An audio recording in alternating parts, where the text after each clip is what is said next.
Johor Takzim menentang Selangor untuk saingan minggu yang ke-8 aksi CIMB Liga Super Malaysia 2020, di mana aksi di separuh masa yang pertama nampak lebih seimbang. Selangor berjaya untuk menyerap tekanan menerusi asakan demi asakan percubaan dan juga percubaan yang dilakukan oleh JDT. Antaranya hadir menerusi Leandro Velasquez, begitu juga dengan Diogo. Tetapi Selangor dapat bertahan dengan baik di sepanjang aksi di separuh masa yang pertama. Ini adalah percubaan pada minit ke-24 yang dilakukan oleh Gonzalo Cabrera, sedikit tersasar di sebelah kiri pintu gol. Selepas umpanan yang diberikan oleh Diogo, Cabrera berjaya untuk melepaskan diri. Dan kemudiannya Safawi Rashid 5 minit berselang. Tetapi kali ini usaha Safawi dapat disekat oleh Ashmawi Yakin. Tampanan pertama yang sedikit menyukarkan untuk Safawi melakukan percubaan yang lebih baik. Sepakan penjuru Safawi Rashid dapat ditahan oleh Taylor Regan. Rembatan dari luar kawasan penalti dari Leandro Velasquez juga tidak menuju tepat ke sasaran, biarpun Farizal Harun hanya mampu untuk memerhatikan sahaja. Dan minit ke-34, kini giliran Gonzalo Cabrera pula menguji pintu gol Selangor, dan ianya tersasar di sebelah kanan. Satu lagi rembatan dari luar kawasan penalti yang dilakukan.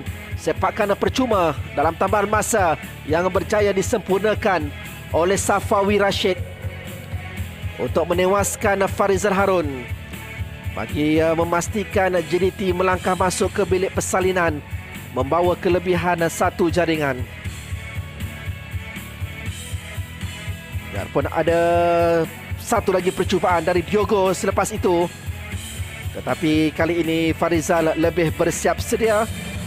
Diogo melepasi kawalan dari Halim Syari sebelum melepaskan rembatan.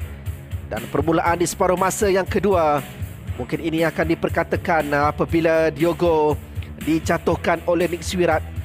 Namun ianya seakan berlaku di luar kawasan penalti, tetapi keputusan Zulkarnain Zakaria memberikan sepakan penalti dan tidak dipersia-siakan oleh Safawi Rashid untuk jaringan yang kedua pribadi, yang kedua untuk JDT malam ini. Selepas itu penguasaan diteruskan lagi oleh JDT, di mana mereka tampil dengan serangan bertali arus. Umpanan dan juga gerak yang dilakukan oleh Gonzalo Cabrera hampir-hampir berjaya mendapatkan jaringan yang ketiga. Dan gol ketiga yang dicari oleh JDT akhirnya menjerma menerusi rembatan kencang dari Diogo, berpunca dari lontaran ke dalam yang dilakukan oleh Kobin Ong. Dan yang baik Diogo sebelum meledakkan rembatan melepasi Farizal Harun pada minit ke-64. Karena Diogo menjadi perancang, menjadi arkitek untuk gol yang keempat JDT. Minit ke-67 mudah disempurnakan oleh Gonzalo Cabrera.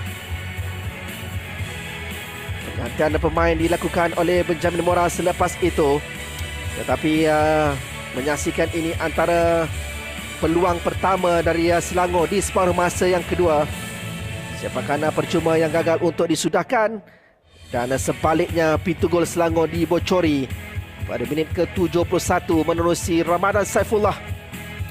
Selepas percubaan awal Diogo, tampanan dari Farizal Harun, tiba Ramadan Saifullah untuk menyempurnakannya.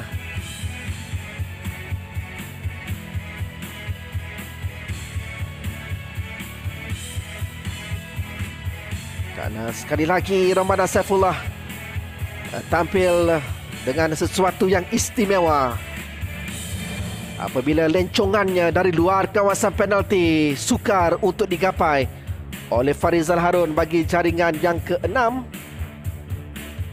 pada minit ke-75, sebelum Selangor dapat memperbaiki corak permainan dan akhirnya memperolehi jaringan saguhati menerusi Rufino Segovia pada minit ke-81. Umpanan leret daripada Sean Selvaraj dari kombinasi dua pemain gantian yang gol buat Selangor hanya menjadikan kedudukan 6-1.